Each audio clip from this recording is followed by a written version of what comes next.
Hello everyone, kumusta, kumusta, kumusta? Hinautong ta nga gimingaw na pud mo nako kaya ako gimingaw gyud ko kayo ninyo no.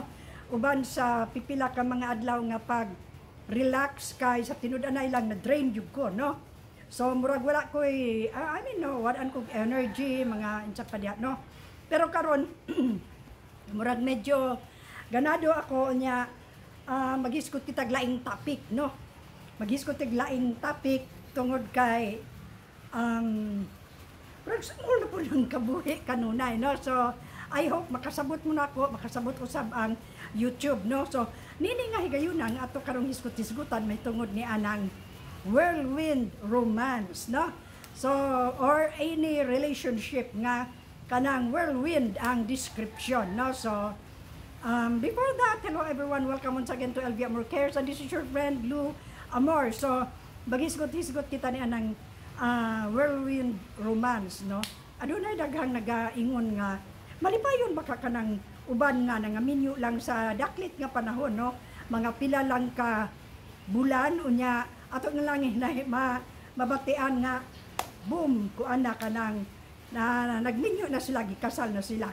So magmalipayon ka ang whirlwind romance. Adunay ako mga nahibaw-an nga mga couple, no, nga whirlwind ang ilaang klase usab sa ilaang panag-ila, dali lang kaayo and then naminyo sila. And kay balo mo successful kayo sila. Successful kayo sila kay matud pa ang ilang panag-uban ilang gibase sa commitment. Commitment, maturity, kanang unsay ngalan ani ni ang understanding, acceptance muna ilang gina-apply. Na dili kayo ang gugma because ang gugma gud og imo gunang basihan. Ang gugma gyud is a commitment. It is kanibang two matured people, individual nagkasabot ingon ana nga mo commit sila each other hantod na sa till death do us part muna ilang ingon, no? Whereas ang uban manggod nga tawo ilang giisip kanang gugma kanang love as kanini ang feeling or emotion nga murag strong emotion, strong feeling nga dili gid sila kay tungod kay wala sila mahigugma ni anak, no? Pero ang gugma baya is not an emotion, it is not a feeling but commitment, no? Commitment gid ang gugma. Kay og dili nimo na saktan sa commitment, dili nimo saktan sa responsibility, sa acceptance, sa matag flaws sa kada usa or dili nimo na apilan og kanini ang kani bitong understanding, respect ang panag-uban, ang bisan pa in any relationship, bisan kanang friendship alone kung dili nimo na siya sagulan og commitment, dili na siya mo thrive og dugay. Maguba gid na siya, no? Pero og ang friendship, ang marriage, ang kanang any relationship, no, nga naagani kanang commitment, naagani kanang faithfulness, inana mudugay gid na siya. Mo kuan gid na siya kanibang mo maabot gid kana siya sa dugay-dugay lahutay gyud, no? Perseverance pa di ay. Kung gugma lang puro ang imo diha or naay uban diha nga naminyo tungod kay badly smitten, nga dili gina siya magdugay. Dili gina magdugay tungod kay wala diha ang commitment, wala diha ang responsibility, wala diha ang maturity, no? Puro lang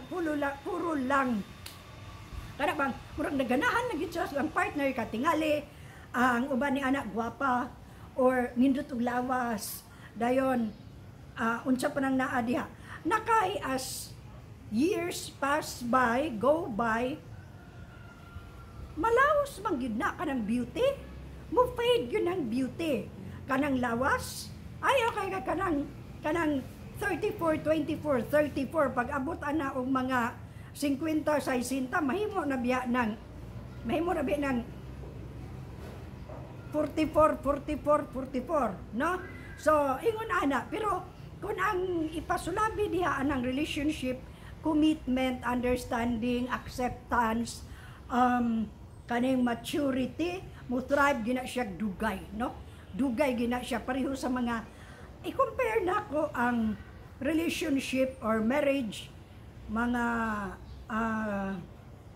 30 years ago or 20 years ago, i-compare karon lahi ra gyud. Katong primero katong sa old times kanini ang persevere gyud ang relationship. Kay nga murag mature kay sila karong panahon na mga labi na ning mga kabatan-unan, mga millennials, gamay lang disgusto. May break na ta, undag na, magkuha na ta, maginana, magbulag ta, dali kayo sila mingunog, bulag ta. Unlike sa unang panahon nga, dili gyud committed to each other gyud sila, no? So, mana nga ma-whirlwind romance or long-term engagement or whatever atong itawag ana, kung wala ka ng commitment, dili gina siya magdugay.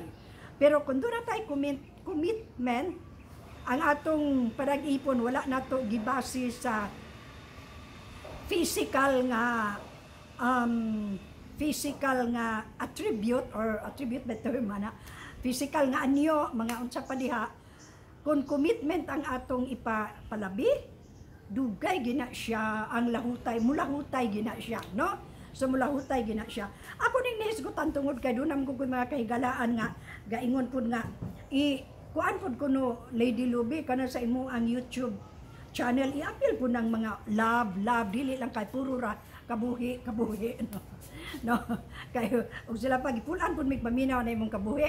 Oh, magsige taghisgot og kabuhi na mao na lang ni ane. So ari na punta sa mga love, mga relationship, no, whirlwind kana bang ingon og kanibang unsa bay ngalan anang naang kanang short term nga klase sa engagement, long engagement din na o short engagement something, no? So mao kana ang ako ang i-share karon nga mahitungod anang relationship kana bitang whirlwind or short term engagement or long term, no? So ingon ni ana, kung ang ipairal commitment lang, perseverance nya kana yung hold on kana yung laban lang, kana nga relationship muhangtod gina sa kamatayon.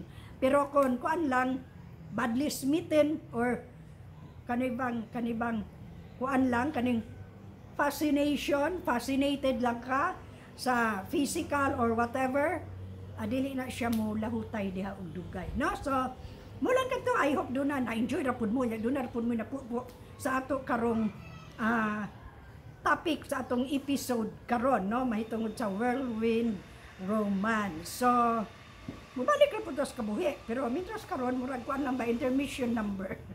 So have a good and godly day everyone, o bye-bye kanatong tanan, no? So hangtod sa sunod.